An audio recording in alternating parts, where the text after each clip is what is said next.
Good evening all, and welcome back to Farcical Fears.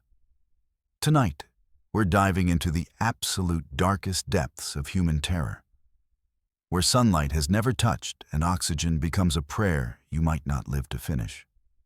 Cave diving is considered one of the most dangerous activities on Earth, with a fatality rate that makes even experienced divers think twice before entering those black, flooded tunnels.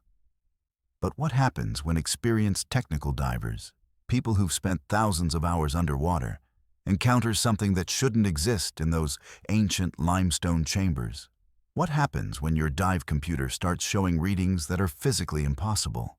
When you surface into an air pocket and realize the air you're breathing has been down there for decades, carrying the last breaths of divers who never made it out? Tonight, I'm sharing 10 absolutely terrifying encounters from professional cave divers who descended into underwater cave systems and discovered that some places beneath our world were never meant to be explored by the living. These aren't just equipment failures or nitrogen narcosis hallucinations. These are encounters with something far more sinister, lurking in the deepest, most isolated places on our planet. If you are new here, make sure to subscribe to Farcical Fears for daily true horror content that will keep you up at night. Hit that notification bell so you never miss when the darkness calls. Story 1. Samantha Knox had been cave diving for over 15 years when she received the permit to explore the newly discovered crystalline caverns in northern Florida, a system that had been sealed by limestone deposits for what geologists estimated to be thousands of years. The initial surveys showed a relatively straightforward layout, with 3 main chambers connected by wide passages. Perfect for her documentary project about pristine underwater ecosystems. What made this particular system special wasn't just its untouched nature, but the unusual mineral formations that created what researchers called optical anomalies in the limestone walls.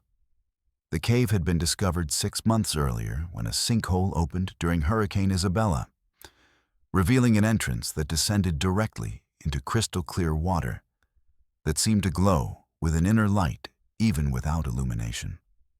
Samantha arrived at the site before dawn, methodically checking every piece of her technical diving equipment twice. She carried triple redundancy on everything: breathing gases, lights, and navigation equipment, because she had learned over the years that caves punish overconfidence with death. Her dive computer showed water temperature at 72 degrees Fahrenheit, visibility unlimited, and she planned a conservative dive profile that would keep her well within her gas supply limits and decompression requirements. The local dive shop owner had mentioned that 3 previous divers had attempted to explore the system, but had all terminated their dives early, citing equipment malfunctions and navigation confusion. But none had provided specific details about what they encountered down there. She entered the water at 6:47 a.m. with full technical gear, planning a 2-hour dive to map the first chamber and collect water samples for the university research team that had hired her. The entrance tunnel was exactly as described in the survey reports.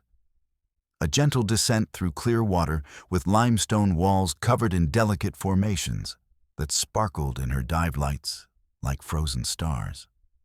The water had an unusual quality to it, almost like diving through liquid crystal, and she noticed that her lights seemed to penetrate much farther than normal, illuminating formations that should have been beyond the range of her LED arrays. As she descended, her depth gauge showed 30 feet, then 60, then 90, following the natural curve of the tunnel that had been carved by underground rivers millions of years ago. But when Samantha reached what should have been the first chamber, according to her survey map, she discovered something that made her question everything she thought she knew about cave systems and the laws of physics. The chamber wasn't just one room filled with the expected stalactites and flowstone formations. Instead, she found herself in a space that seemed to extend infinitely in all directions, filled with perfectly reflective surfaces that looked like mirrors. embedded directly in the living rock itself. These weren't mineral formations or crystalline deposits that happened to be reflective. They were actual mirrors, each one perfectly smooth and clear, creating an impossible maze of reflections that extended in every direction she looked. The mirrors varied in size, from small circular surfaces, no bigger than dinner plates, to massive rectangular sheets that covered entire sections of the chamber walls. At first, she assumed this had to be some kind of natural phenomenon she had never encountered before. Perhaps a type of mineral formation that created mirror-like surfaces. But as she approached one of the smaller reflective areas to examine it more closely, she realized she was looking at herself in perfect detail. Except something was fundamentally wrong with what she was seeing. The reflection wasn't moving in sync with her actions. While she floated calmly in the water, checking her air supply and adjusting her buoyancy, the reflected Samantha was frantically swimming upward, her regulator torn from her mouth, bubbles streaming from her lips in a desperate attempt to reach a surface that clearly wasn't there. The reflected version of herself was in the final stages of drowning, her movements becoming weaker and more erratic as the last of her air escaped into the water around her. Samantha jerked backward from the mirror, immediately checking her own regulator and air supply, both of which were functioning perfectly. Her pressure gauge showed she still had over 2,800 psi remaining in her primary tank, and her backup regulator was secured exactly where it should be.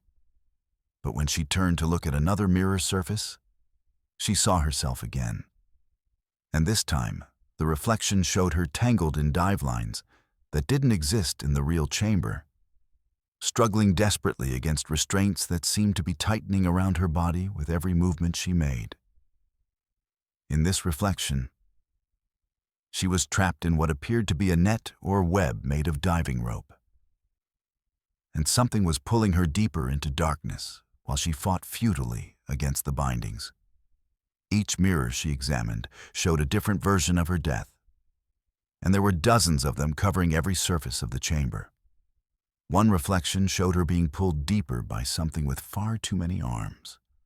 Long tentacle-like appendages that wrapped around her legs and dragged her down into a pit that seemed to have no bottom.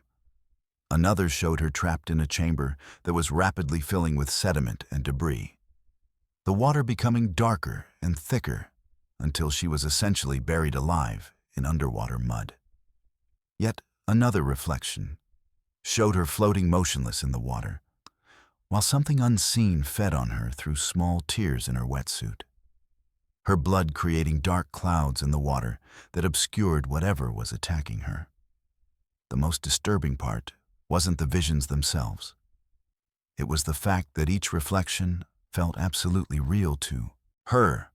She could feel the sensation of drowning when she looked at the mirror, showing her without a regulator. She experienced the claustrophobic panic of being trapped in ropes when she focused on that particular reflection, when she looked at the mirror showing her being pulled into the depths. She felt the crushing pressure of water that was far deeper than her current depth, and her ears began to ache as if she was experiencing rapid compression. It was as if each mirror wasn't just showing her a possible death, but actually allowing her to experience the physical sensations of dying in that particular way. She tried to turn away from the mirrors, to swim back toward the entrance tunnel and abort the dive, but discovered that every direction she looked led to more reflective surfaces, more death scenes. And she began to suspect that the chamber had somehow changed configuration since she entered it. Her compass spun wildly, unable to find magnetic north, and her depth gauge was showing readings that fluctuated between 90 feet and over 300 feet, even though she hadn't changed her position in the water. The layout of the mirrors seemed to shift when she wasn't looking directly at them, creating new passages and blocking old ones, as if the chamber itself was alive and actively trying to trap her. As she spent more time in the chamber, she began to notice that one particular mirror, larger than the others and positioned at what seemed to be the center of the space, was showing something different from all the rest. Instead of showing her dying, this mirror showed her exactly as she was at that moment, floating in the chamber and looking at the mirrors, but with one crucial difference. In this central reflection, she could see something behind her, something large and dark that was slowly approaching from the depths of the chamber. When she spun around to look behind her in the real world, there was nothing there. But the reflection continued to show this presence getting closer and closer to where she floated.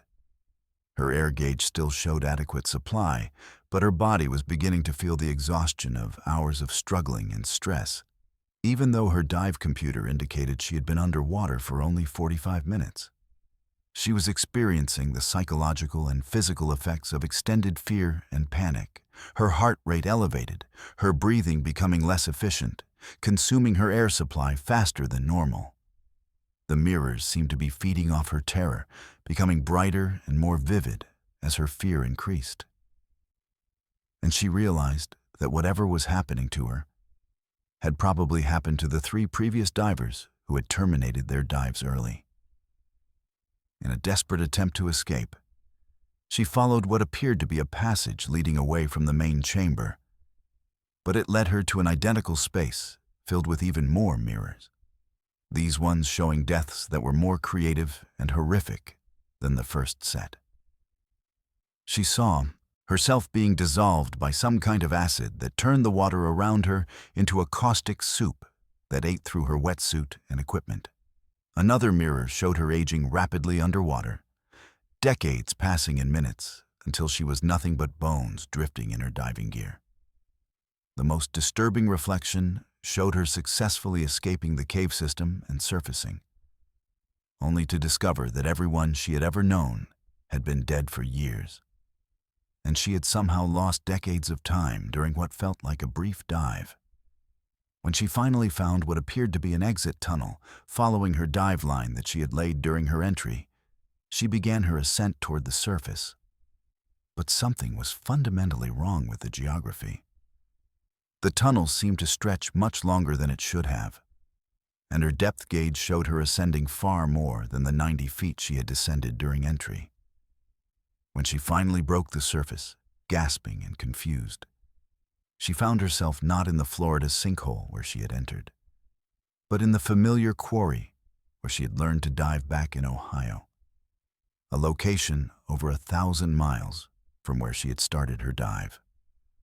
Her dive computer showed that according to its internal clock and depth sensors, she had never left the surface of the Ohio quarry at all, recording no depth changes and no elapsed dive time. Even though her primary tank was completely empty and her backup tank had been partially consumed. Her wetsuit was filled with limestone sediment that shouldn't exist in the quarry's sand and clay bottom. And when she later had the sediment analyzed, geologists confirmed that it matched samples from cave systems in northern Florida, specifically from limestone formations that were thousands of years old and had been sealed from surface water until very recently. Story 2. Marcus Rivera had been a commercial diver for 12 years before transitioning to technical cave diving, drawn by the challenge of exploring places where no human had ever been before. His specialty was mapping unmapped cave systems, creating detailed surveys that future divers could use to explore safely. When the Mexican Geological Survey contacted him about investigating a newly discovered cenote system near Tulum, he jumped at the opportunity. The cenote had been revealed after a recent earthquake shifted underground limestone formations, creating access to what appeared to be a massive cave system that extended far deeper than any previously known caves in the region. Initial sonar readings suggested the system might connect to other known cenotes through previously unknown passages, potentially creating one of the largest underwater cave networks in the world. The cenote entrance was hidden in dense jungle, accessible only by a narrow path that local Mayan guides had used for generations, but had never mentioned to outsiders because they considered the area cursed.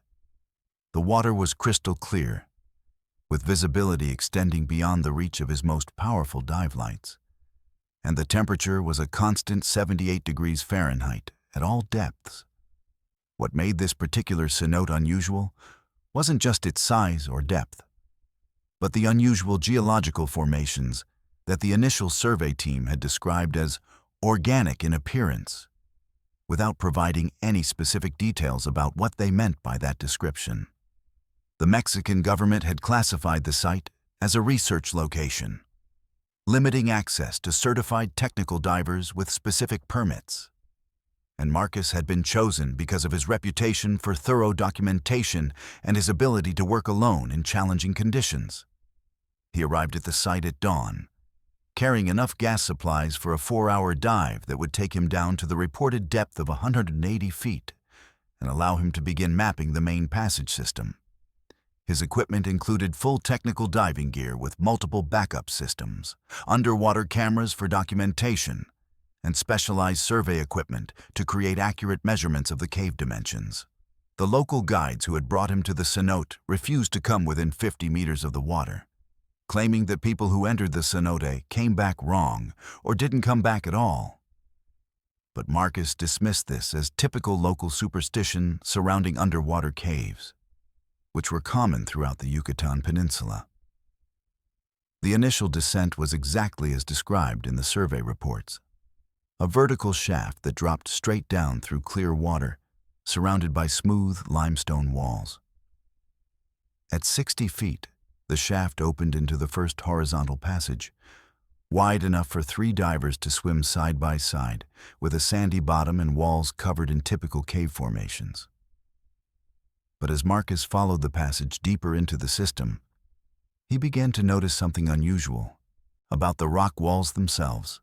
What he had initially assumed were normal limestone formations and flowstone deposits were actually much more complex and organic-looking than anything he had seen in hundreds of previous cave dives. The walls appeared to have a texture that was almost skin-like, with ridges and indentations that looked less like geological formations and more like muscle tissue or connective tissue that had been petrified over thousands of years. As he examined the formations more closely with his dive lights, he realized that what he had thought were mineral deposits were actually creating patterns that looked disturbingly similar to blood vessels and nerve networks, creating a web-like pattern that extended across the entire surface of the cave walls. The formations even seemed to have a slight, translucent quality, as if there were layers beneath the surface that his lights could partially penetrate.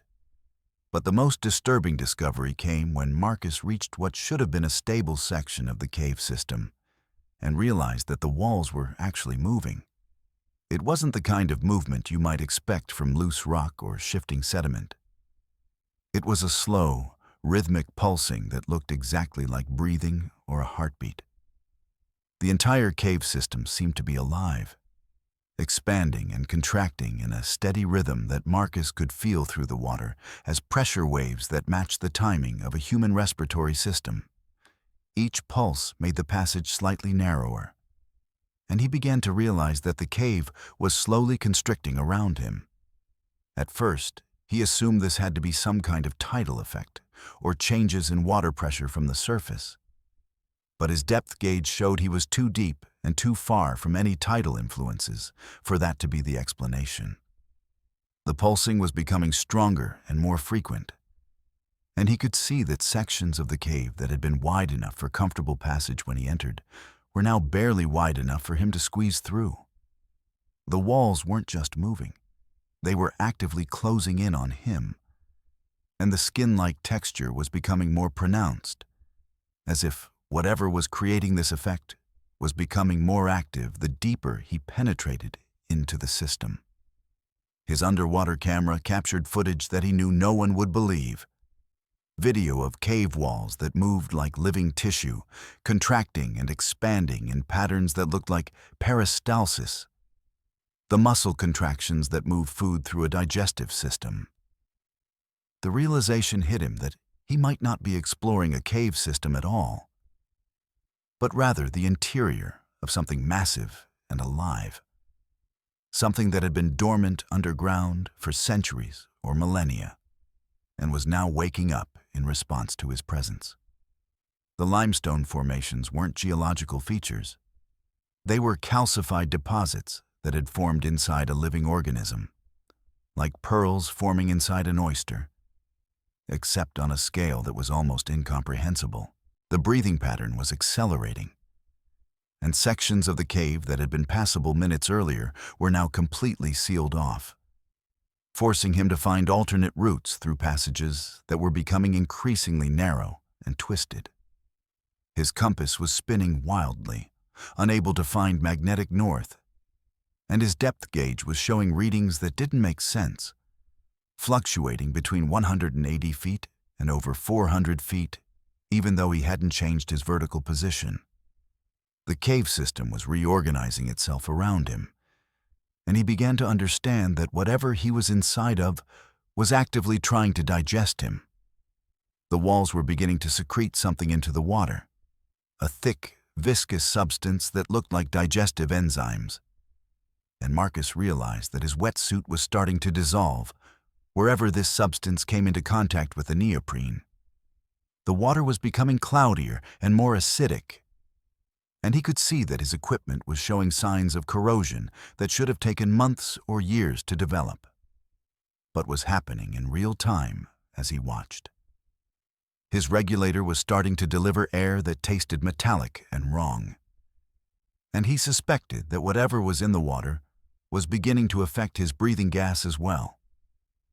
In a desperate attempt to escape before the digestive process accelerated, he followed his dive line back toward what should have been the entrance tunnel, but discovered that the passage had sealed itself completely, leaving only a depression in what was now clearly organic tissue rather than rock.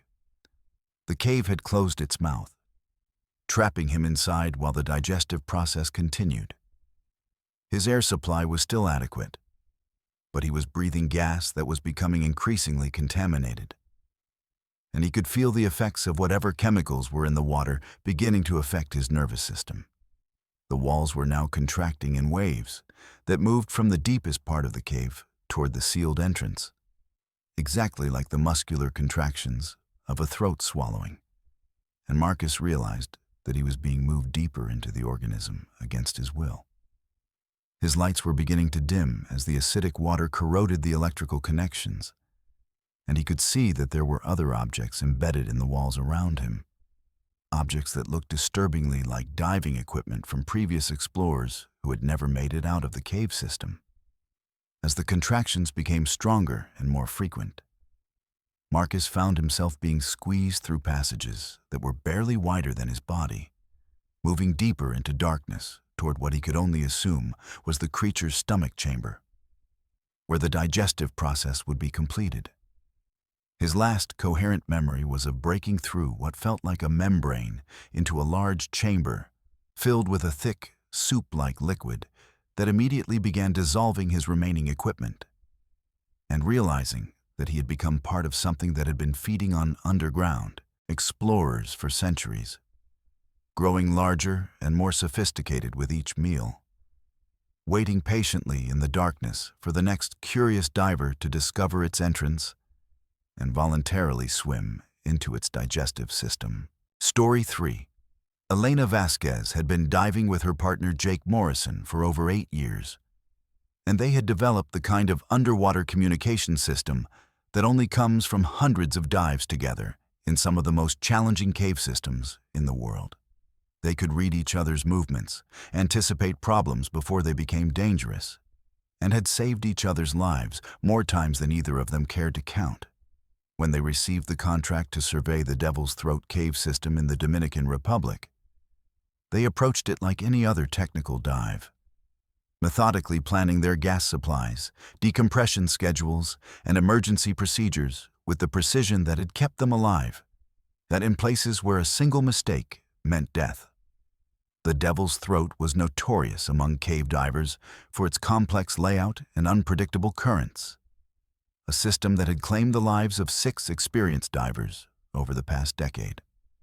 The cave entrance was located in a remote coastal area where underground rivers met the Caribbean Sea, creating a mixing zone of fresh and salt water that made buoyancy control extremely challenging. Local dive operators refused to guide anyone into the system, and the few divers who had successfully mapped portions of it described it as actively hostile, with passages that seemed to change configuration between visits and currents that could pin a diver against the ceiling or suck them into unmapped sections without warning. Elena and Jake entered the water at 8:15 a.m. with identical equipment loadouts, each carrying enough breathing gas for a 3-hour dive that would take them through the main passage system and into the deeper chambers that previous expeditions had been unable to reach. They maintained constant visual contact during the initial descent, following standard cave diving protocols with Jake leading and Elena following 3 meters behind, both of them laying guideline that would mark their route back to the entrance. The water clarity was exceptional for the first 100 meters, allowing them to see the intricate limestone formations and fossil deposits that made this particular cave system geologically significant. Jake was an exceptional dive partner, methodical and cautious, always checking his gas supplies and monitoring Elena's position to ensure they stayed within safe parameters. His underwater communication was precise and clear, using standardized hand signals that left no room for misinterpretation. And he had an intuitive sense for reading water conditions and potential hazards that had kept them both safe in dozens of challenging cave environments. Elena trusted him completely, which made what happened next so much more disturbing and impossible to understand. They had been underwater for approximately 90 minutes when they reached a junction chamber where the main passage split into 3 separate tunnels, each leading into unexplored sections of the cave system. Jake signaled for Elena to wait while he swam forward to examine each passage and determine which route would be safest for their survey objectives. Elena positioned herself in the center of the chamber, maintaining neutral buoyancy while she watched Jake's lights disappear into the leftmost tunnel. She could see the glow of his illumination reflecting off the tunnel walls as he conducted his reconnaissance, and she expected him to return within 5 or 10 minutes with his assessment of the passage conditions. But when Jake returned from his survey of the first tunnel, something was fundamentally wrong with his behavior and appearance. He was swimming differently, with movements that were too fluid and controlled, lacking the slight imperfections and personal mannerisms that she had learned to recognize over years of diving together. His hand signals were technically correct, but somehow mechanical, as if he was following a script rather than communicating naturally. Most disturbing was the fact that when she looked directly at his face through his diving mask, his eyes had a vacant, unfocused quality that she had never seen before, as if he was looking through her rather than at her. Elena tried to convince herself that Jake was simply concentrating on the technical aspects of the dive. But as they continued deeper into the cave system following his lead, she began to notice other subtle changes in his behavior that made her increasingly uncomfortable. He was swimming at depths and following routes that violated their pre-dive plan, taking them into areas that they hadn't researched and didn't have adequate gas supplies to explore safely.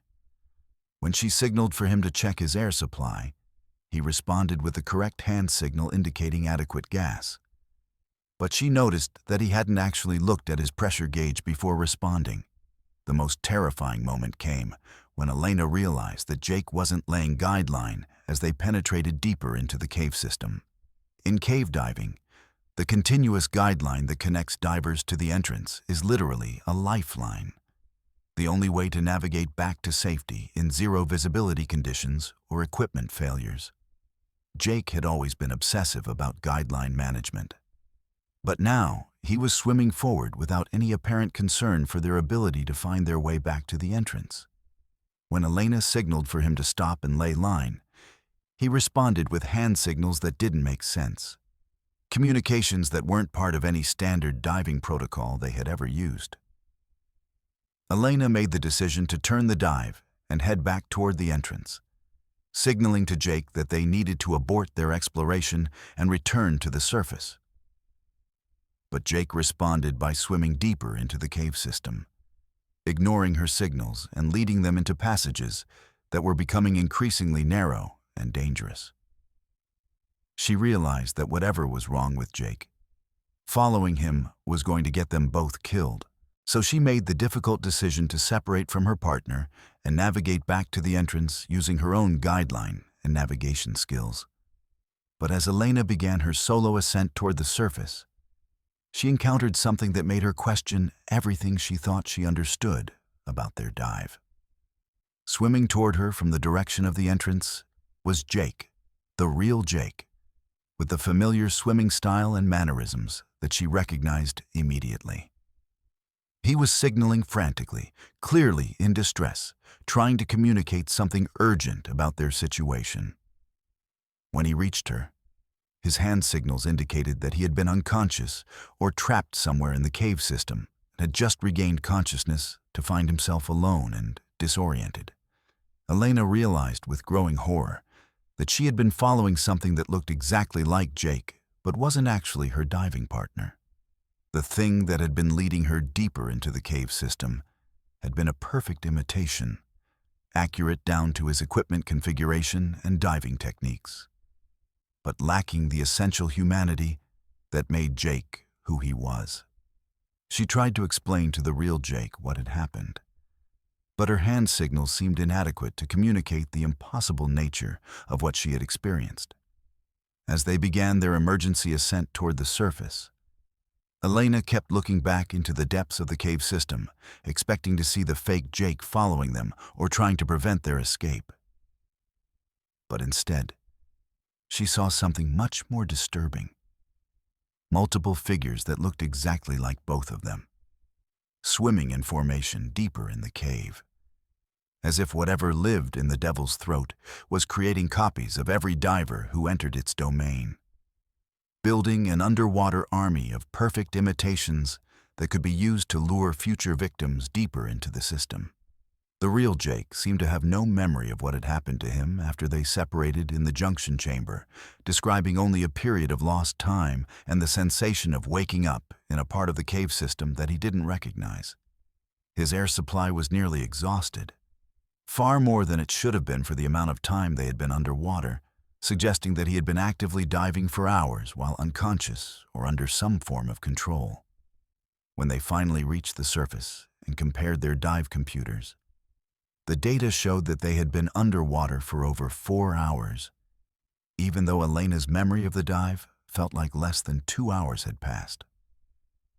The most disturbing discovery came when they reviewed the underwater video footage that Elena had been recording throughout the dive. The footage showed her swimming alone through the entire cave system, with no evidence of Jake's presence at any point during the dive. Even though she had clear memories of following him and communicating with him through hand signals. The video showed her responding to signals and communications from someone who wasn't there, swimming through passages and making navigational decisions that appeared to be guided by an invisible presence that the camera couldn't detect. When they returned to their hotel that evening, Elena discovered that Jake had been found unconscious in his hotel room by housekeeping staff at approximately the same time that she thought she was diving with him in the cave system. Medical examination showed that he had been in some kind of catatonic state for several hours, with no memory of how he had lost consciousness or what had happened to him during that time. The diving equipment that Elena remembered him wearing was found neatly arranged in his hotel room, completely dry, with no evidence that it had been in the water that day.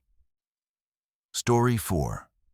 Trevor Nakamura had been exploring underwater cave systems for over a decade when he received permission to investigate the Phantom Springs Cave Network in New Mexico, a system that had been discovered only recently when drought conditions lowered the water table enough to reveal previously hidden entrances. The cave was unique because it was entirely flooded, with no known air spaces or dry chambers, making it a true sump dive that would require careful gas management and precise navigation skills. Initial surveys suggested the system extended for several miles underground, potentially connecting to other known cave networks through passages that had never been mapped by surface explorers. The geological survey team that had discovered the cave reported unusual atmospheric readings from the few air pockets they had detected using sonar equipment, showing gas concentrations that didn't match normal cave environments. They had detected elevated levels of hydrogen sulfide, carbon dioxide, and other gases that suggested active geological processes were occurring deep within the system. Trevor was contracted to conduct the first comprehensive exploration of the main passages and document any unusual features that might explain the strange atmospheric conditions. He arrived at the remote desert site before dawn, carrying enough breathing gas for a 4-hour dive that would take him through the entrance passage and into the deeper chambers where the unusual gas readings had been detected. The entrance was a narrow opening in limestone bedrock, barely wide enough for a single diver, that dropped vertically into crystal-clear water with unlimited visibility. Local petroglyphs suggested that Native American tribes had considered the area sacred, with warnings carved into rocks near the entrance that roughly translated to Wasta, place where the earth breathes poison, according to archaeological surveys. The initial descent was straightforward, a vertical shaft that dropped 120 feet before opening into a horizontal passage system. The water temperature was unusually warm for a cave environment, maintaining 85 degrees Fahrenheit at depth. And Trevor noticed that there were no typical cave formations like stalactites or flowstone deposits. Instead, the walls were smooth limestone that showed signs of active erosion from flowing water, even though current flow in the system was minimal. Most cave systems showed evidence of their formation over geological timescales. But Phantom Springs looked like it had been carved recently by some kind of accelerated erosion process. As Trevor followed the main passage deeper into the system, he began to encounter air pockets that the surface survey team had detected with their sonar equipment. These weren't the typical air bells found in most cave systems, small spaces trapped by geological formations where divers could surface for emergencies. Instead, these were large chambers completely filled with breathable air, with ceilings that extended far above the waterline, and walls that disappeared into darkness beyond the reach of his dive lights. The first air pocket he encountered was roughly the size of a small auditorium, with a perfectly flat surface that looked like an underground lake surrounded by dry cave walls. Trevor surfaced in the first air pocket to check his equipment and assess the atmospheric conditions using a portable gas detector he carried for exactly this purpose. The air seemed normal at first, with oxygen concentrations adequate for breathing and no immediate detection of dangerous gases. The chamber was completely silent, except for the sound of water dripping from his equipment, and his voice echoed strangely in the space, taking much longer than expected to fade away. The acoustics suggested the chamber was much larger than his lights could illuminate, extending into areas that remained hidden in complete darkness. But as Trevor spent more time in the air pocket, he began to notice subtle problems with the atmosphere that his instruments hadn't initially detected. The air had a slightly sweet taste that became more noticeable the longer he breathed it. And he was beginning to feel lightheaded in a way that wasn't consistent with normal diving fatigue or nitrogen absorption. His portable gas detector was showing readings that fluctuated wildly, detecting dangerous concentrations of various gases that would appear and disappear without any apparent source or pattern. More disturbing was the realization that the air pocket was completely sealed from any connection to the surface atmosphere. There were no visible openings or passages that would allow fresh air to circulate into the chamber, which meant that the air he was breathing had been trapped underground for an unknown period of time. In most cave environments, sealed air pockets quickly become toxic as oxygen is consumed and carbon dioxide accumulates. But this chamber seemed to maintain breathable atmospheric conditions through some unknown process. Trevor decided to continue deeper into the cave system to investigate the other air pockets that had been detected by the surface survey. But as he descended back into the water, he realized that something had changed about the passage configuration. The tunnel that had led him to the first air pocket was no longer visible, and his compass was spinning erratically, unable to maintain a consistent bearing. His depth gauge showed readings that didn't correspond to his actual position in the water, fluctuating between depths that were physically impossible given the cave's known dimensions. When he reached what should have been the second air pocket, Trevor found himself in an identical chamber to the first one, with the same dimensions and acoustic properties. But his dive computer showed that he had traveled over half a mile through the underwater passages to reach this location. The chamber was exactly the same in every detail, down to the pattern of water droplets on the walls and the sound his voice made when he called out to test the acoustics. He realized that either the cave system contained multiple identical chambers, or he was somehow experiencing the same chamber repeatedly without understanding how he was moving between locations.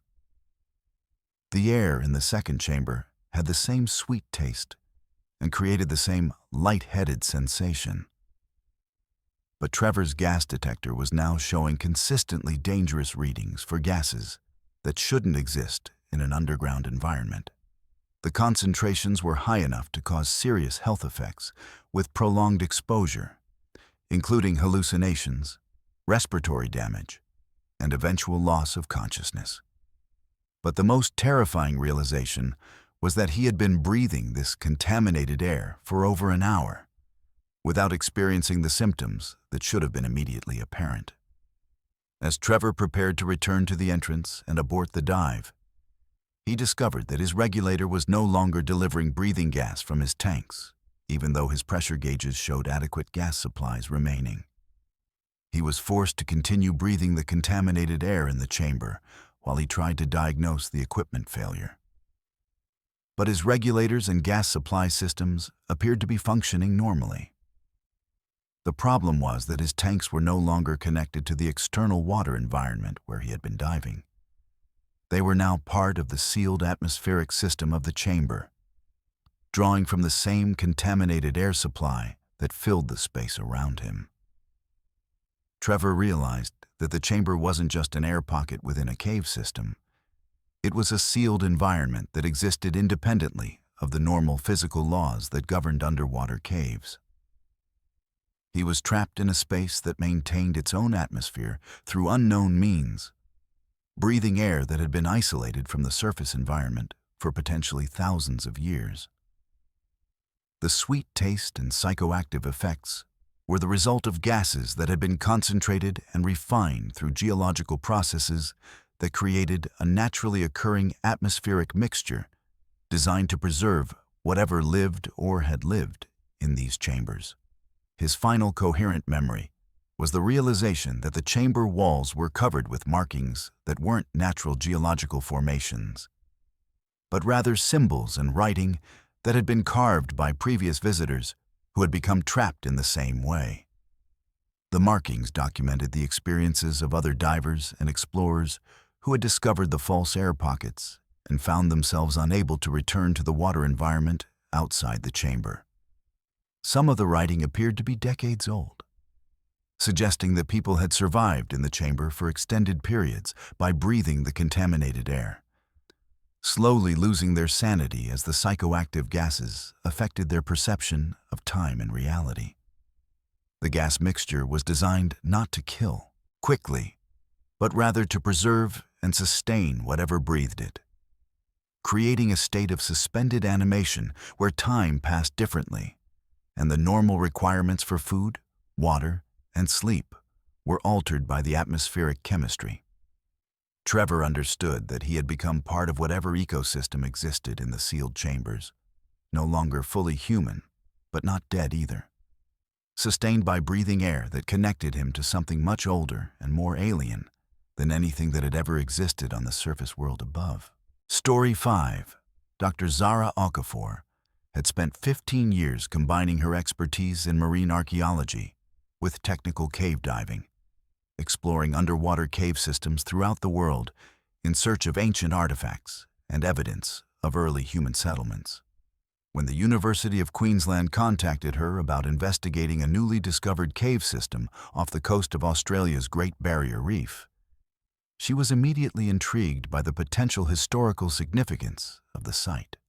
The cave had been revealed when recent coral bleaching events lowered water levels enough to expose an entrance that had been hidden beneath living reef formations for thousands of years.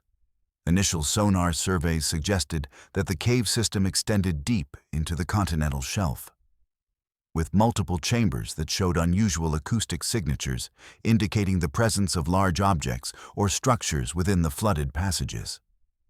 What made this discovery particularly exciting from an archaeological perspective was the possibility that the cave system had been above sea level during the last ice age, when ocean levels were significantly lower, potentially making it accessible to early Aboriginal populations who might have used it for shelter or ceremonial purposes.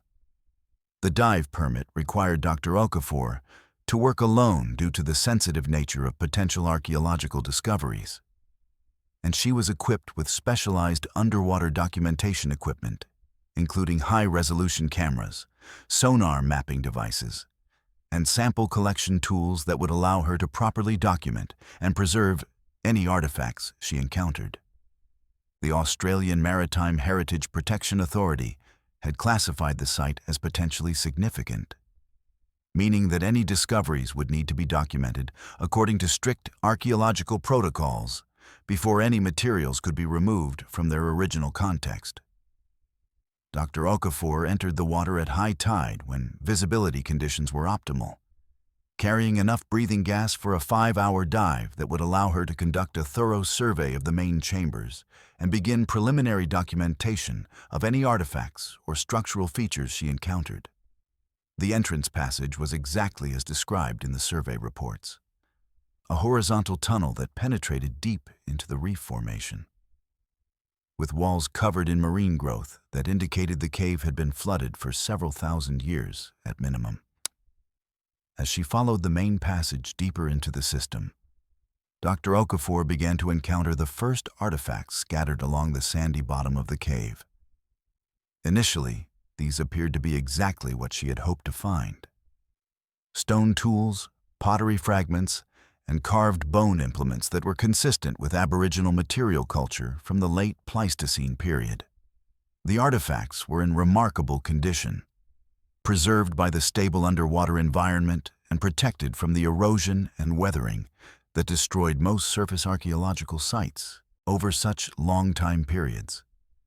But as Dr. Okafor examined the artifacts more closely and began photographing them for documentation purposes, she realized that something was fundamentally wrong with what she was seeing. The stone tools were made from materials that didn't exist anywhere in the local geological formations, types of rock that would have had to be transported hundreds of miles to reach this location. The pottery fragments showed construction techniques and decorative patterns that weren't consistent with any known Aboriginal cultural traditions. And the bone implements were carved from species of animals that had been extinct in Australia for over 40,000 years. More disturbing was the realization that many of the artifacts weren't ancient at all, but rather modern equipment that had been modified or decorated to look like archaeological specimens. She found diving masks that had been carved with intricate patterns and aged to appear ancient, regulators that had been fashioned into ceremonial objects, and pieces of modern diving equipment that had been integrated into what appeared to be ritual arrangements or offerings. The artifacts weren't evidence of ancient human occupation. They were modern diving equipment that had been transformed into replica archaeological materials. As Dr. Okafor penetrated deeper into the cave system, she began to find more personal items that were clearly from recent divers who had visited the site before her. Waterproof cameras, dive computers, and equipment bags were scattered throughout the chambers, but all of them had been modified in the same way as the fake artifacts she had found earlier. The modern equipment had been carved, decorated, and arranged as if it were part of some kind of underwater museum or shrine dedicated to diving culture and technology. The most disturbing discovery was a collection of diving logbooks that had been sealed in waterproof containers and placed throughout the cave system like exhibits in a museum display. The logbooks belonged to dozens of different divers who had explored the cave over the past several decades. But the entries described experiences that couldn't possibly be accurate. The divers wrote about encountering ancient civilizations living in the underwater chambers, discovering archaeological treasures that revolutionized understanding of human history, and experiencing spiritual transformations that connected them to the ancestral spirits of the cave system. Dr. Okafor realized that she was looking at evidence of systematic delusion or psychological manipulation affecting every diver who had entered the cave system.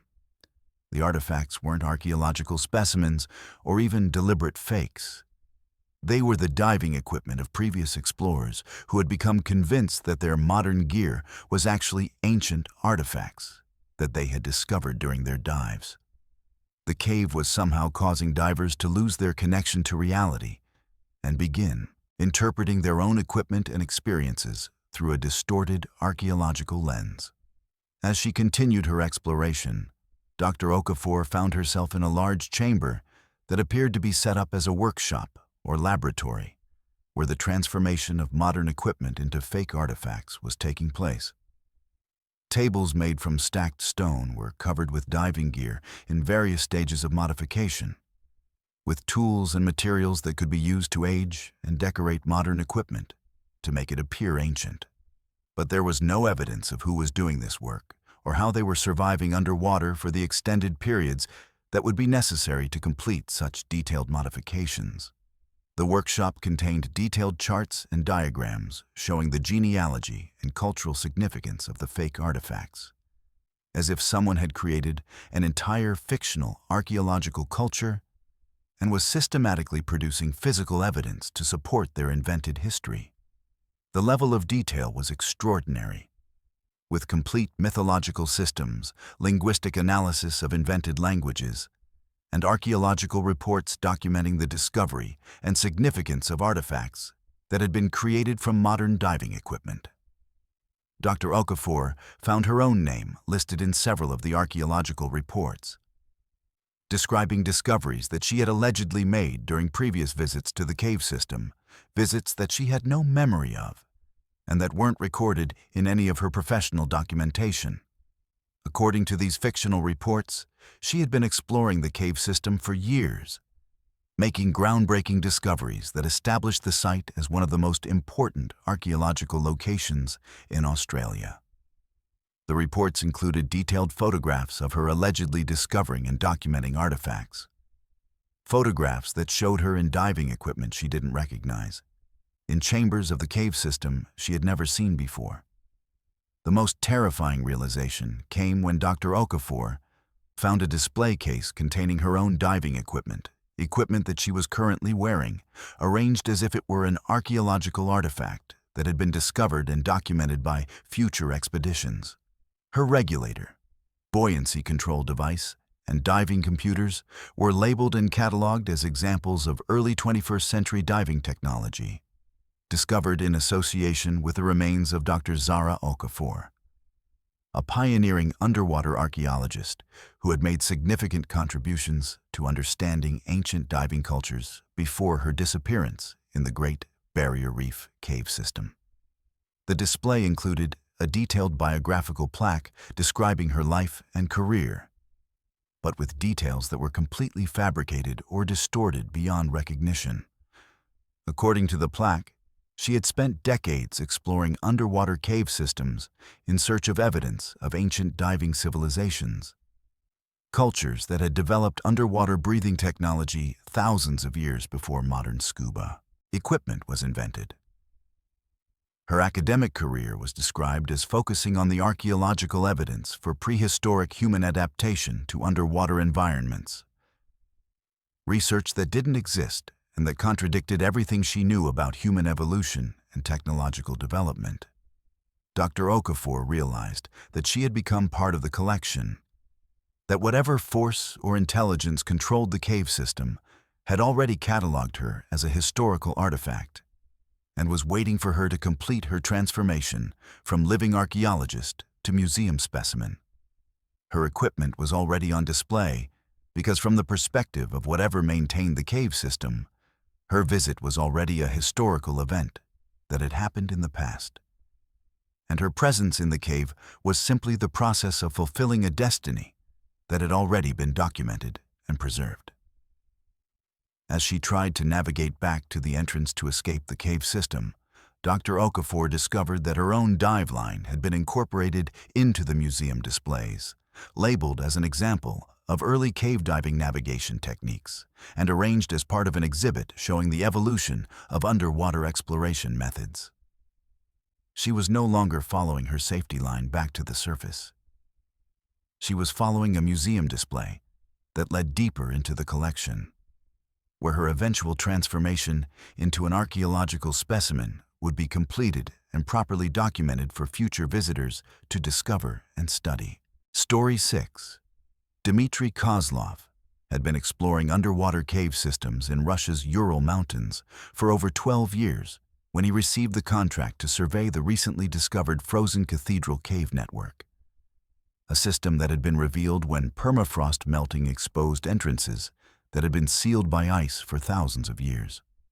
The cave was unique because it existed in a region where underground water temperatures remained just above freezing year-round, creating an environment where normal cave diving required specialized cold water equipment and extensive thermal protection to prevent hypothermia during extended underwater exploration.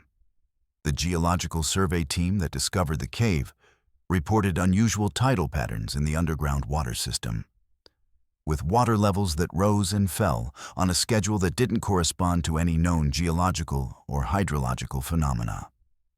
The tidal cycles were extremely regular, occurring every 6 hours with water level changes of up to 15 feet, creating passages that were sometimes completely flooded and sometimes partially air-filled, depending on the timing of entry.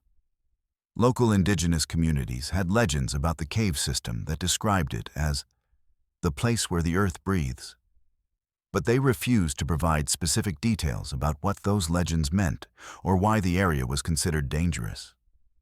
Dmitry arrived at the remote mountain site during what the survey team had calculated to be low tide conditions, when the maximum amount of the cave system would be accessible for exploration.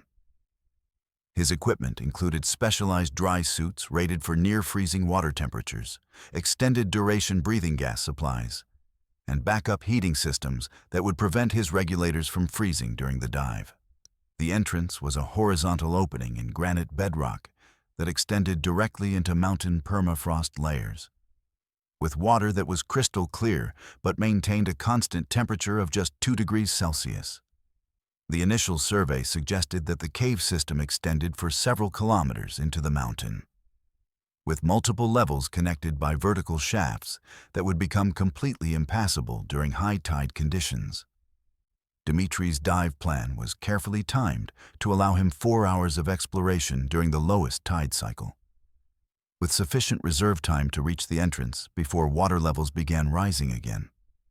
The consequences of miscalculating the tidal timing would be catastrophic, as rising water would seal off passages and trap him in chambers that would become completely flooded with no access to breathing gas or escape routes. The first hour of the dive proceeded exactly according to plan, with Dmitry following the main passage through chambers that showed clear evidence of the regular tidal cycles. High water marks on the walls indicated the maximum flood levels, and he could see debris and sediment deposits that had been left behind by the retreating water during previous low-tide periods. The cave formations were unlike anything he had encountered in temperate cave systems, with ice formations and frozen flowstone deposits that created an underwater landscape that looked more like an alien environment than a terrestrial cave system. But as Dmitry penetrated deeper into the system, he began to notice that the tidal timing wasn't following the predicted schedule. His dive computer showed that he had been underwater for 90 minutes, which should have corresponded to the middle of the low tide period with maximum passage access. But he could see that water levels were already beginning to rise in some of the chambers he had explored earlier. The tidal cycle was accelerating, compressing what should have been a 6-hour cycle into a much shorter time frame that would trap him in the cave system hours before his planned exit time. The rising water wasn't following normal hydrological patterns either. Instead of rising uniformly throughout the cave system, it was rising in specific chambers while leaving others completely dry, creating a maze of flooded and air-filled passages that changed configuration as he watched. Dmitri realized that whatever controlled the tidal patterns in the cave wasn't responding to natural geological forces, but rather to his presence in the system, actively sealing off passages and creating barriers that would prevent his escape while leaving him with just enough airspace to survive temporarily in chambers that were becoming increasingly isolated from each other. As the water continued to rise, Dmitri found himself trapped in a chamber that was roughly the size of a small room, with a ceiling that extended just high enough above the water surface to provide a pocket of breathable air. The chamber had no visible exits, and his attempts to dive down to find underwater passages that might lead back to the main cave system revealed that the openings had been sealed by rising sediment and debris that seemed to appear from nowhere and settle into place with impossible speed and precision. The air pocket where Dmitri was trapped contained just enough atmospheric volume to keep him alive for several hours. But he realized that something was sharing the space with him, something that had been waiting in the chamber for decades or longer. In the dim illumination from his dive lights, he could see evidence of previous visitors, diving equipment and personal items that belonged to other cave divers who had been trapped in the same chamber during previous tidal cycles. But the equipment was arranged in patterns that suggested the previous victims had survived in the chamber for extended periods, possibly weeks or months, before finally succumbing to starvation or hypothermia. The most disturbing discovery was a collection of carved messages on the chamber walls, messages that had been etched into the stone by previous trapped divers, documenting their experiences and the gradual realization that the tidal patterns were not natural phenomena, but rather the breathing cycle of something massive that lived deep within the mountain. According to the messages, the cave system was actually the respiratory system of a creature that had been hibernating in the permafrost for thousands of years. And the regular tidal cycles were its breathing patterns as it slowly began to wake up in response to climate change and permafrost melting. The carved messages described how the creature would trap explorers in its respiratory chambers during the breathing cycle, keeping them alive in air pockets that were actually its lung spaces, slowly absorbing their body heat and metabolic energy to fuel its awakening process. The trapped divers became part of the creature's respiratory system, their breathing contributing to the atmospheric chemistry that the creature needed to maintain its hibernation state, while it gradually accumulated enough energy to fully wake up and emerge from the mountain. Dmitri could feel the temperature in the chamber gradually rising as his body heat was absorbed into the surrounding rock walls, and he realized that his presence was contributing to the creature's awakening process just as the previous trapped divers had done before him. The air in the chamber was becoming thicker and more humid, taking on qualities that didn't match normal cave atmospheric conditions, and he could hear sounds from deeper in the mountain that resembled breathing or heartbeat rhythms on a scale that was almost incomprehensible. As the hours passed, Dmitri began to understand that he wasn't just trapped in a cave system. He was trapped inside a living organism that was using him as a component in its biological processes. The tidal cycles weren't water movements. They were breathing patterns, and the chamber where he was trapped was functioning as a lung that was slowly extracting oxygen from his breathing and replacing it with gases that were designed to keep him alive, while gradually altering his physiology to make him more compatible with the creature's internal environment. The most terrifying realization was that the creature wasn't trying to kill him, but rather to incorporate him permanently into its respiratory system as a living component that would help maintain its biological functions during its extended awakening process. He was becoming part of something that existed on a geological timescale, where his entire human lifespan would represent just a few moments in the creature's gradual emergence from hibernation. And his consciousness would be preserved indefinitely as part of a collective intelligence that included all the previous divers who had been absorbed into the creature's biological systems over the centuries. His final coherent memory was the realization that the carved messages on the chamber walls weren't historical records left by previous victims, but rather communications from the collective consciousness of absorbed divers who were still alive within the creature's nervous system, trying to warn him about what was happening while simultaneously welcoming him to join their eternal existence as components of something that was far older and more complex than anything that had ever existed on the surface of the earth. Story 7.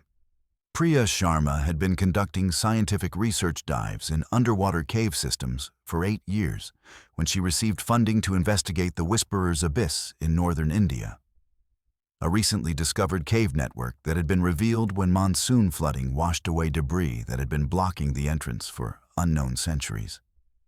The cave was located in a remote region of the Himalayas, where local villages had been reporting strange acoustic phenomena for generations, describing voices that seemed to come from underground and called to people in languages they didn't recognize but somehow understood.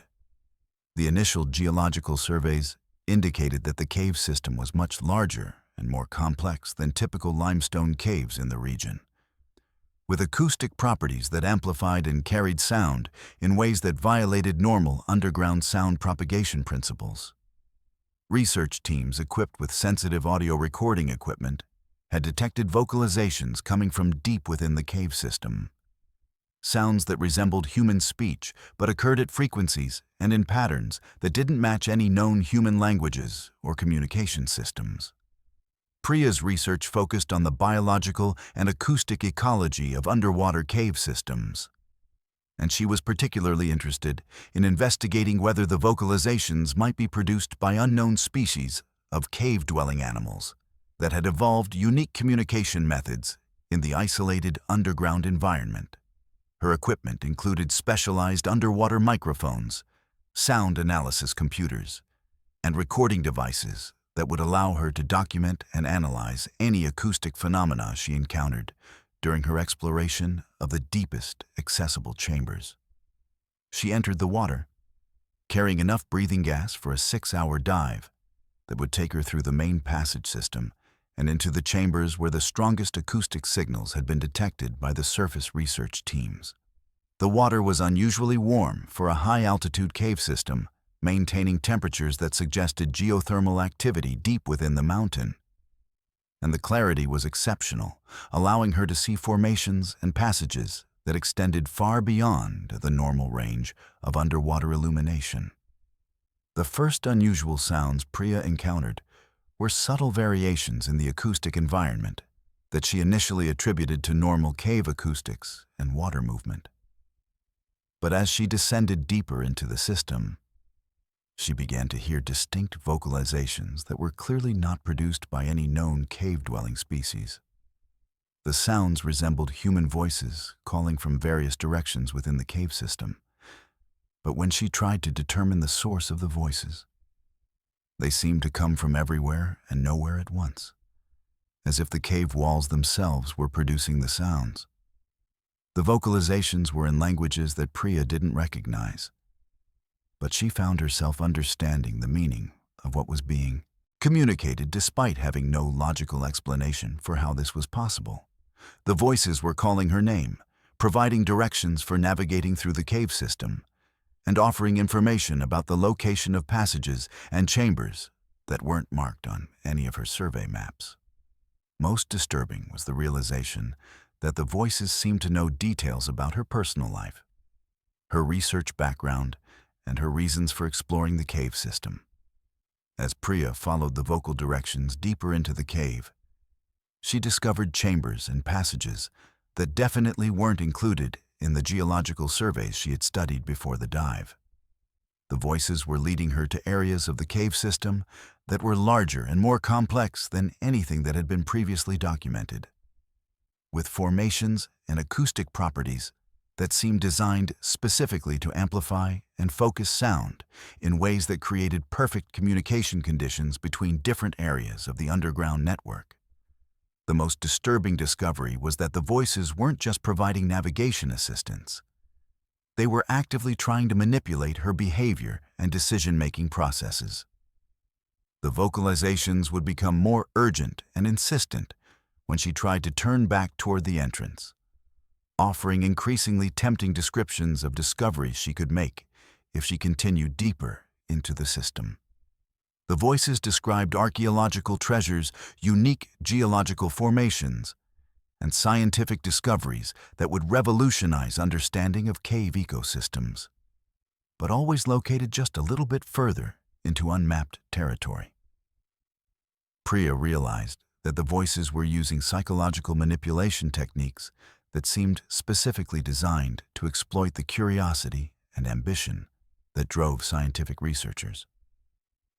They offered her exactly the kind of discoveries that would advance her career and scientific reputation, but always contingent on her willingness to abandon safe diving practices and venture into areas where she wouldn't have adequate gas supplies or navigation references to return safely to the surface. When she made the decision to ignore the vocal directions and follow her own navigation plan back toward the entrance, the character of the vocalizations changed dramatically. Instead of helpful guidance and tempting offers of discovery, the voices became accusatory and threatening, claiming that she was abandoning important research opportunities and failing in her responsibilities as a scientist. The voices began to mimic the speech patterns and vocal characteristics of her research supervisors, colleagues, and family members, creating conversations that were psychologically devastating and designed to undermine her confidence in her own decision-making abilities. The most terrifying aspect of the vocal manipulation was that the voices seemed to have access to her memories and personal history, referencing specific conversations, relationships, and experiences from her past in ways that created doubt about whether the voices were external phenomena or manifestations of her own psychological state under stress. The vocalizations included details about her childhood, her academic training, and her personal relationships that couldn't possibly be known by any external intelligence, unless whatever was producing the voices had some kind of direct access to her memory and consciousness. As Priya continued her ascent toward the surface, the voices began to multiply and overlap, creating a cacophony of competing communications that made it impossible for her to concentrate on navigation or monitor her equipment properly. Different voices provided contradictory directions, warned her about non-existent hazards, and created audio environments that were so psychologically overwhelming that she found herself unable to distinguish between real equipment alarms and vocal sounds that mimicked her dive computer warnings. The voices were also beginning to affect her perception of physical reality, describing cave formations and passages that she could see clearly, but that didn't match what her eyes were telling her about her environment. The vocal descriptions created alternative versions of her surroundings that were more detailed and convincing than her actual sensory experiences, and she found herself questioning whether she was seeing the cave system accurately or whether the voices were providing more reliable information about her actual location and situation. When Priya finally reached what should have been the entrance passage, she discovered that the acoustic environment had fundamentally altered her perception of the cave's geography. The voices had guided her through a route that led back to the surface, but not to the same entrance where she had begun her dive. She emerged in a completely different location, in a mountain lake that was several miles from her original entry point. With no memory of how she had traveled that distance through underground passages that couldn't possibly connect those two locations. The most disturbing realization came when she reviewed the audio recordings from her dive and discovered that her equipment had documented over 12 hours of vocalizations and conversations. Even though her dive computer showed that she had been underwater for less than 3 hours. The recordings included her own voice responding to questions and engaging in conversations that she had no memory of having. Discussions about research topics and personal information that suggested she had been communicating with the voices for extended periods without any conscious awareness of these interactions. Analysis of the audio recordings revealed that the voices weren't coming from any external source, but were actually being produced by her own vocal cords and respiratory system while she was underwater, as if something had been using her body to generate the sounds that she experienced as external communications. The terrifying implication was that whatever intelligence controlled the cave system had been operating through her own physiology, using her as both the source and the target of the vocal manipulations that had guided her through the underground maze. Story 8. Carlos Mendoza had been working as a commercial dive instructor and technical diving specialist for 14 years when he accepted the contract to investigate the pressure tomb cave system in the Azores, a volcanic island chain where underwater caves were formed by ancient lava flows that created unique geological conditions unlike anything found in typical limestone cave environments. The cave system had been discovered when recent seismic activity opened new passages in the volcanic bedrock, revealing chambers that showed evidence of extreme pressure differentials that defied normal understanding of underwater physics. The Portuguese Geological Survey team that mapped the initial passages reported atmospheric pressure readings that were impossible according to established diving physics, with some chambers showing pressure measurements that were far higher than they should be at their recorded depths, while other areas showed pressure readings that were dangerously low for their underwater locations. The survey team had terminated their exploration early after experiencing equipment failures that they attributed to the unusual pressure conditions, but they couldn't provide any scientific explanation for what was causing these anomalous readings. Carlos arrived at the remote island location with specialized pressure monitoring equipment and variable buoyancy diving gear that would allow him to safely navigate environments with unpredictable pressure changes. His dive plan was conservative, designed to allow him to document the pressure anomalies while maintaining adequate safety margins for decompression and emergency ascent procedures. The cave entrance was located in a tidal pool that connected to the ocean through underwater passages carved by volcanic activity thousands of years earlier. The initial descent proceeded normally, with pressure readings that matched expected values for the depth and oceanic environment. But as Carlos followed the main passage deeper into the volcanic rock formation, he began to encounter the pressure anomalies that had been reported by the survey team. His depth gauge showed he was at 80 feet below sea level, but his pressure gauges were reading atmospheric pressure values that corresponded to depths of over 200 feet, creating conditions that would require extended decompression stops and careful gas management to avoid decompression sickness.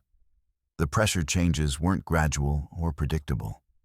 They occurred in discrete zones within the cave system where the physical laws governing underwater pressure seemed to break down completely. Carlos would swim from an area with normal pressure readings into a zone where his gauges would immediately jump to dangerous levels, then back to normal conditions within the space of a few meters. The pressure changes were so rapid and extreme that his body didn't have time to physiologically adjust, creating symptoms of pressure-related injuries that shouldn't occur during normal cave diving operations. Most disturbing was the realization that the pressure anomalies weren't affecting his equipment in the expected ways. His regulator should have been delivering breathing gas at pressures that matched his depth gauge readings, but instead it was providing gas at pressures that corresponded to the anomalous readings from his pressure monitoring equipment. This meant that his respiratory system was experiencing pressure conditions that were completely disconnected from his actual physical location in the water, as if his body was somehow existing at multiple depths simultaneously. Carlos began to experience symptoms that were characteristic of rapid decompression, including joint pain, dizziness, and respiratory distress. Even though his depth gauge showed he was maintaining a constant depth and his ascent rate was well within safe parameters. His dive computer was calculating decompression obligations based on the depth readings, but his body was experiencing physiological effects based on the pressure readings, creating a dangerous disconnect between what his equipment was telling him about his safety status and what his body was actually experiencing. The pressure effects were becoming more severe as he penetrated deeper into the cave system, with zones where his pressure gauges showed readings that would be fatal at his actual depth, and other areas where the pressure was so low that his regulator couldn't deliver breathing gas effectively, forcing him to work harder to breathe despite having adequate gas supplies. The inconsistent pressure conditions were creating a physiological stress that was consuming his gas supplies faster than normal and forcing his body to work much harder to maintain basic respiratory and circulatory functions. As Carlos attempted to navigate back toward the entrance to abort the dive, he discovered that the pressure zones had shifted location within the cave system. Areas that had shown normal pressure readings during his entry now displayed the dangerous anomalies, and zones that had been hazardous were now reading normal pressure values. The cave system was actively changing its pressure characteristics in ways that made navigation extremely dangerous and unpredictable, trapping him in an environment where his safety equipment couldn't provide accurate information about the risks he was facing. The most terrifying realization came when Carlos understood that the pressure anomalies weren't just affecting his diving equipment. They were actually altering the physical properties of his body tissue and respiratory system. The extreme pressure variations were causing his blood gases to behave in ways that violated normal diving physiology, creating conditions where nitrogen absorption and elimination weren't following the established decompression models that his dive computer used to calculate safe ascent procedures. His body was experiencing rapid pressure changes at the cellular level, with some tissue experiencing extreme compression while other areas underwent dangerous expansion, creating internal injuries that resembled decompression sickness, but were occurring while he was still underwater and maintaining constant depth. His nervous system was being affected by pressure-related changes that caused hallucinations, disorientation, and loss of motor control, making it increasingly difficult for him to operate his equipment or navigate through the cave system. Carlos realized that something in the cave system was actively manipulating pressure conditions to create a trap for divers, using their own physiology against them by creating pressure environments that would incapacitate them while keeping them alive long enough to study their responses to extreme pressure variations. The cave wasn't just a geological formation. It was some kind of research facility or testing environment that used the unique volcanic geology to create controllable pressure conditions that could simulate any depth or atmospheric condition without requiring actual changes in elevation or water depth. As his symptoms became more severe, Carlos understood that he was becoming part of an experiment in pressure physiology that was being conducted by some intelligence that had been using the cave system to study the effects of extreme pressure variations on human diving physiology. Previous divers who had experienced equipment failures and terminated their exploration early had actually been test subjects who had been released after providing useful data about human responses to the pressure manipulation system. His dive computer was no longer providing reliable information about his decompression status because the pressure conditions were so far outside normal parameters that the decompression algorithms couldn't process the data meaningfully. He was trapped in an environment where his body was experiencing pressure effects that were disconnected from the actual physics of his underwater location, and where his equipment had become part of the experimental apparatus rather than safety gear that could help him survive the dive. The final stage of his ordeal involved the realization that the pressure manipulations were designed to gradually alter his physiology to make him compatible with pressure conditions that didn't exist anywhere in the natural world. His body was being slowly adapted to survive in environments with pressure characteristics that could only be artificially created, preparing him for existence in conditions that were completely alien to normal terrestrial or oceanic environments, as if he was being prepared for survival in environments that existed on other planets or in dimensional spaces where the physical laws governing pressure and atmosphere were fundamentally different from Earth conditions. Story 9. Maya Thompson had been documenting underwater cave acoustics for her doctoral research in marine biology when she received permission to study the Echo Labyrinth cave system in Iceland, a network of volcanic caves that had been carved by geothermal activity and possessed unique acoustic properties that defied conventional understanding of underwater sound propagation.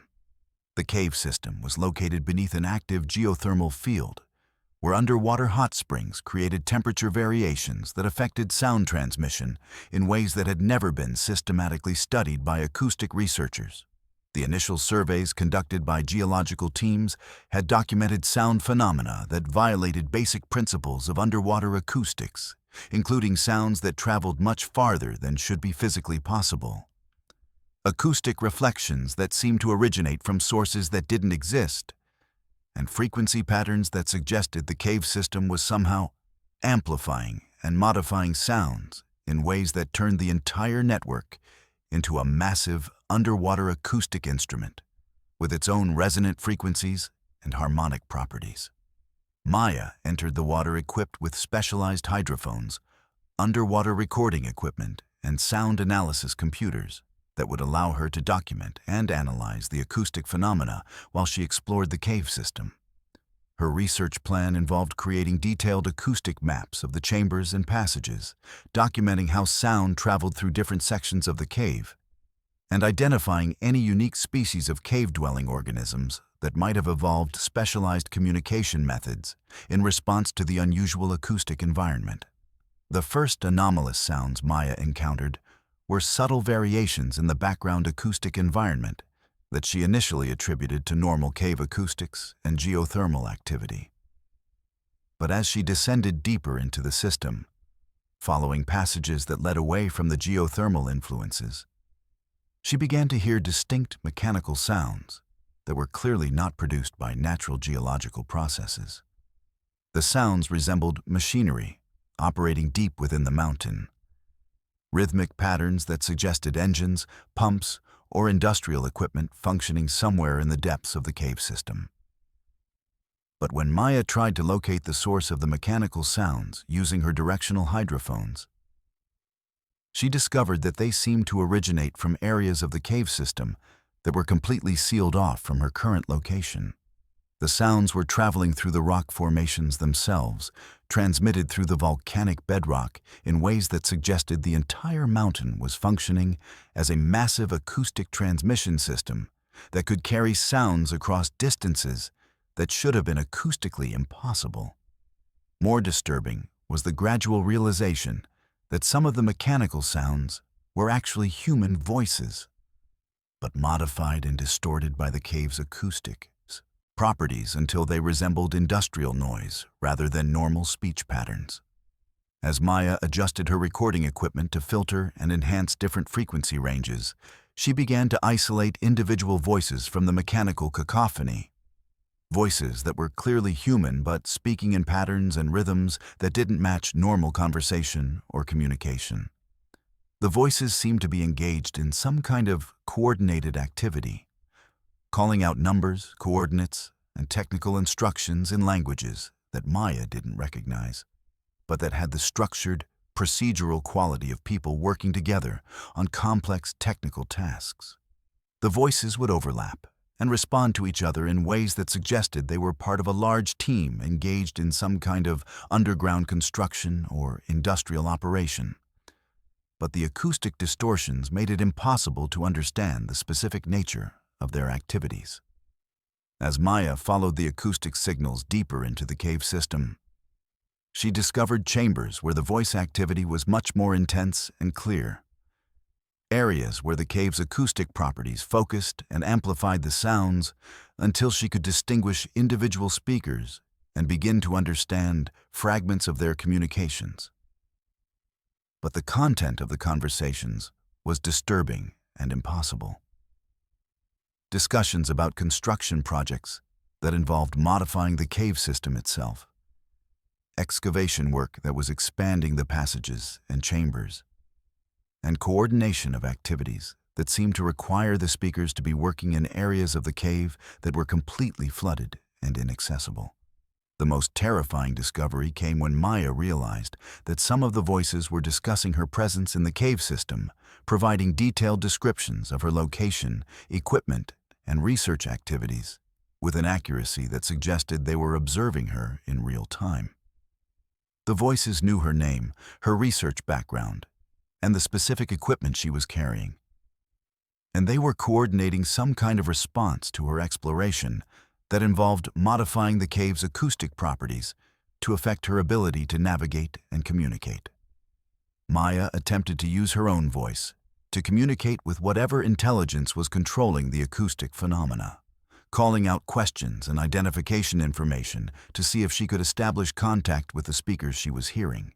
But when she spoke underwater, her voice was immediately picked up by the cave's acoustic system and transmitted throughout the network in ways that created multiple echoes and reflections that made her own voice sound like dozens of people speaking simultaneously. The acoustic amplification system was using her voice as input for some kind of sound processing that created complex harmonic patterns and frequency combinations that didn't resemble normal human speech. Her attempts at communication were being transformed into acoustic signals that became part of the mechanical noise she had been hearing, and she realized that all the human voices in the cave system might actually be previous explorers whose attempts at communication had been captured and integrated into the acoustic environment. As Maya tried to navigate back toward the entrance, she discovered that the acoustic environment was actively interfering with her ability to maintain spatial orientation. The sound reflections and echoes were creating acoustic illusions that made passages appear to extend in directions that didn't match the physical layout of the cave system. Her sonar navigation equipment was receiving acoustic signals that suggested the cave had a completely different configuration than what she could see with her eyes, creating conflicts between her visual navigation and her acoustic mapping that made it impossible to determine which sensory input was providing accurate information. The cave's acoustic system was also beginning to affect her hearing and neurological function, creating sound frequencies that were designed to interfere with human auditory processing and cognitive function. Maya began experiencing disorientation, memory problems, and difficulty distinguishing between sounds that were actually present in the environment and auditory hallucinations that were being induced by the acoustic manipulation. Her recording equipment was capturing sounds that didn't match her subjective experience of what she was hearing, suggesting that the acoustic system was capable of creating personalized auditory experiences that were different for each individual who entered the cave. The final stage of her ordeal involved the realization that the cave's acoustic system was gradually incorporating her voice and respiratory sounds into its ongoing acoustic composition. Every sound she made, from breathing to equipment noise, was being captured, processed, and integrated into the complex acoustic environment that filled the cave system. She was becoming part of a massive underwater acoustic instrument that used the voices and sounds of trapped explorers to create an ongoing composition that had been developing for decades or centuries. Maya understood that she was trapped not just physically, but acoustically, becoming a permanent component of the cave's sound generation system. Her voice would join the chorus of previous explorers who had been absorbed into the acoustic network, contributing to the mechanical sounds and coordinated activities that would continue to lure future researchers and cave divers into the system.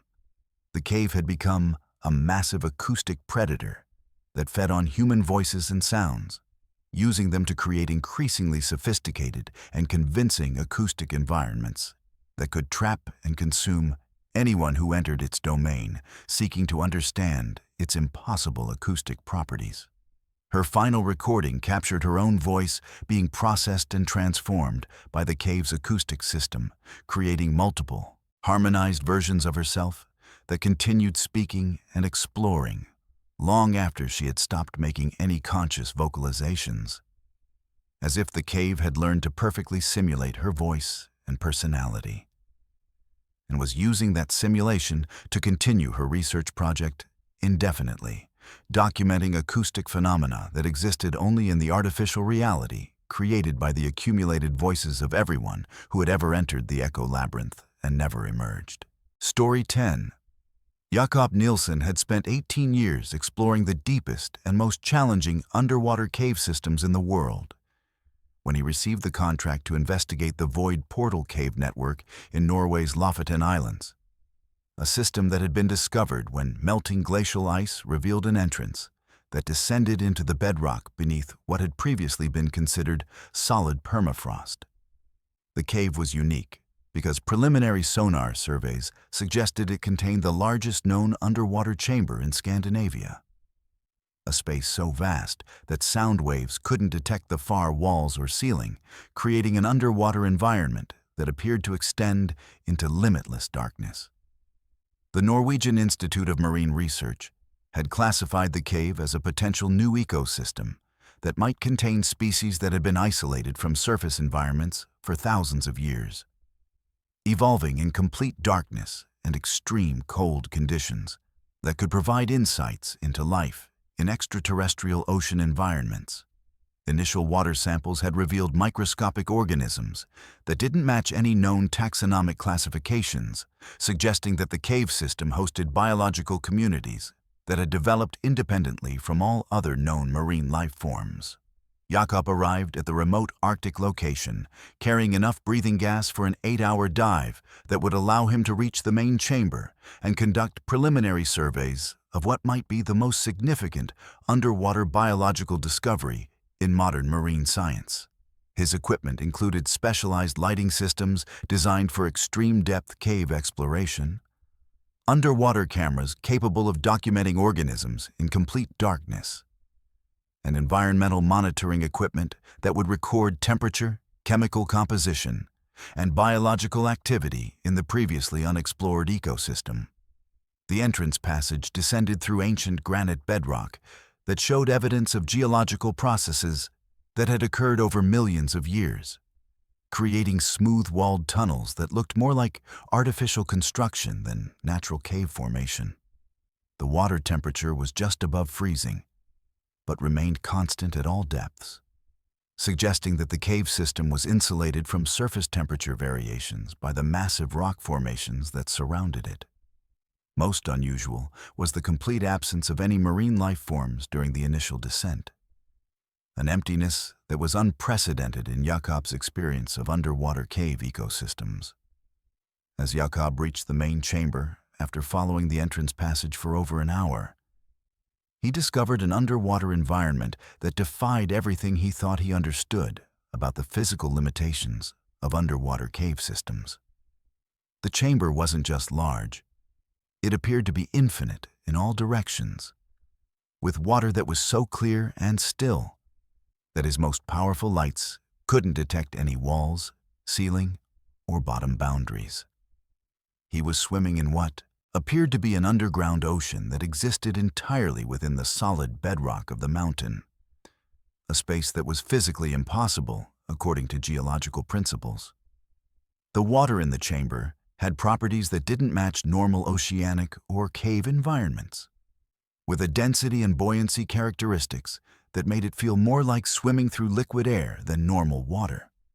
Jakob's buoyancy control was completely ineffective, and he found himself able to move in three-dimensional space without the normal restrictions of gravity or water resistance that governed underwater movement. His depth gauge was showing readings that fluctuated wildly, suggesting he was simultaneously at multiple depths or in an environment where the concept of depth had no meaningful application.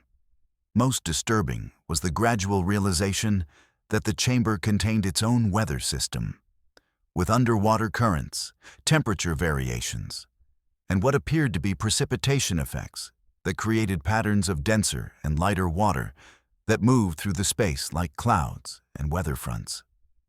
Jakob could see areas where the water was darker and more turbulent, regions that looked like underwater storm systems, and zones where the water was so clear and still that it was almost invisible, creating atmospheric conditions that belonged in open sky rather than underground cave environments. As Jakob explored deeper into this impossible space, he began to encounter structures that were clearly not natural geological formations. Massive constructions that extended into the darkness beyond the reach of his lights. Architectures that looked like cities or industrial complexes that had been built specifically for underwater environments. The structures were inhabited by forms of life that were definitely not terrestrial. Organisms that moved through the water with intelligence and purpose, following patterns of behavior that suggested complex social organization and technological capability. The inhabitants of this underground ocean were clearly aware of Jakob's presence and were observing his exploration with what appeared to be scientific interest, maintaining distances that allowed them to study him without direct contact, while coordinating their observations in ways that suggested sophisticated communication systems and research protocols. Jakob realized that he had discovered not just a new ecosystem, but an entirely alien civilization that had been existing in the hidden spaces beneath the Earth's surface, possibly for geological periods of time. The underwater civilization had developed technologies that allowed them to create and maintain the impossible physics of their environment, manipulating the properties of water, gravity, and space itself to create living conditions that were optimized for their biological requirements rather than constrained by normal terrestrial physical laws. Their cities extended in directions that didn't follow three-dimensional geometry, creating architectural spaces that were larger inside than outside and connected by transportation systems that moved through dimensions that Jakob couldn't perceive or understand. As Jakob attempted to document this discovery with his cameras and recording equipment, he realized that the alien observers were conducting their own documentation of his presence, using technologies that he could sense but not see, scanning and analyzing him in ways that felt like comprehensive examination of his biology, technology, and consciousness. The encounter was clearly a first-contact situation between human and alien intelligence, but it was occurring in an environment where the aliens had complete control over the physical conditions, and Jakob was entirely dependent on their tolerance for his continued survival. The most profound realization came when Jakob understood that this underground alien civilization had been monitoring human surface activities for possibly thousands of years, using cave systems and underground spaces as observation posts and research stations where they could study human development without revealing their existence. His discovery of their domain wasn't accidental, but rather the result of their decision to allow limited human contact as part of some larger research project or diplomatic protocol that was beyond his ability to comprehend. The alien civilization's interest in Jakob wasn't just scientific, but seemed to involve evaluation of human suitability for some kind of integration or collaboration that would fundamentally change the relationship between surface and underground civilizations. Jakob was being prepared for a role as an intermediary or ambassador between the two worlds, but the process required modifications to his physiology and consciousness that would allow him to survive in the alien environment while maintaining his connection to human civilization. His final memories of the encounter involved the realization that he was being gradually adapted to exist permanently in the underground ocean environment. His respiratory and circulatory systems being modified to extract oxygen directly from the alien water. His nervous system being enhanced to perceive and interact with the multidimensional technologies of the alien civilization. And his consciousness being expanded to include awareness of the vast network of underground civilizations that existed throughout the Earth's subsurface, connected by transportation and communication systems that operated according to principles that transcended normal spatial and temporal limitations. Jakob understood that he would return to the surface as something that was no longer entirely human, carrying within his modified consciousness the knowledge and capabilities that would eventually allow limited cooperation between the surface and underground worlds. But only when human civilization had developed to the point where such contact wouldn't result in cultural or technological chaos that could threaten both civilizations. Until that time, he would exist as a bridge between the worlds, maintaining the secret of the underground alien civilization while gradually preparing selected humans for the eventual revelation that Earth had always been shared with intelligences that were far older and more advanced than anything that had ever existed on the surface.